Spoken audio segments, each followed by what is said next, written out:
Bitwise joins Ethereum spot ETF race, files application with Second. Ruholamin Haqshanas last updated, March 29, 2024 8:15 EDT 2-minute read.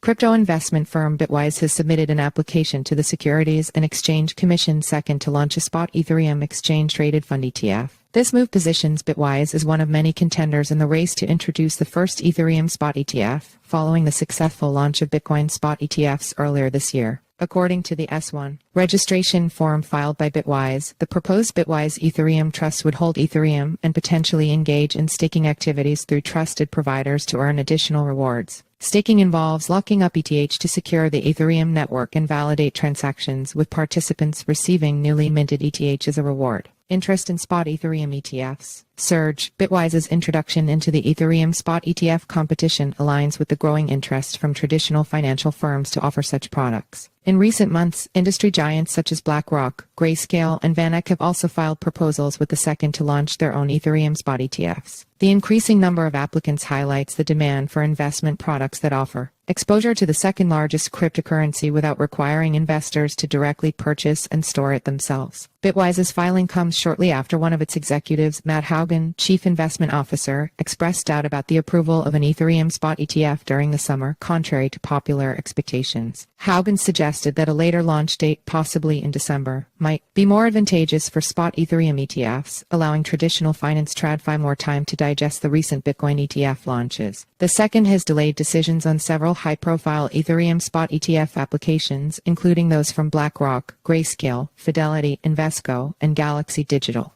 Initial predictions, such as James Seyffart of Bloomberg's, anticipated delays until May 23, which was the deadline for the earliest applications from VanEck and Cathie Wood's ARK Invest. However, Seyffart now believes that these applications will be denied. My cautiously optimistic attitude for ETFs has changed from recent months, he wrote in a recent post on X. We now believe these will ultimately be denied May 23 for this round. The Second hasn't engaged with issuers on Ethereum specifics, exact opposite of Bitcoin ETFs this fall. Standard Chartered says Second will approve ETFs by May. Despite the delays, some experts maintain optimism regarding the prospects of Ethereum spot ETFs. Standard Chartered, a British multinational bank, expects the Second to approve such products by May, citing the lack of designation of Ether as a security by the regulator. The bank also predicts that the price of ETH could reach $8,000 by the end of this year and $14,000 by the end of 2025. Partially driven by the anticipated approval of spot ETFs. Meanwhile, the Ethereum network has surpassed 1 million validators, with approximately 32 million Ether, worth around $114 billion, staked within the network. The 32 million ETH staked represents approximately 26% of the total supply, highlighting the substantial commitment to Ethereum's proof-of-stake PoS consensus mechanism. Follow us on Google News.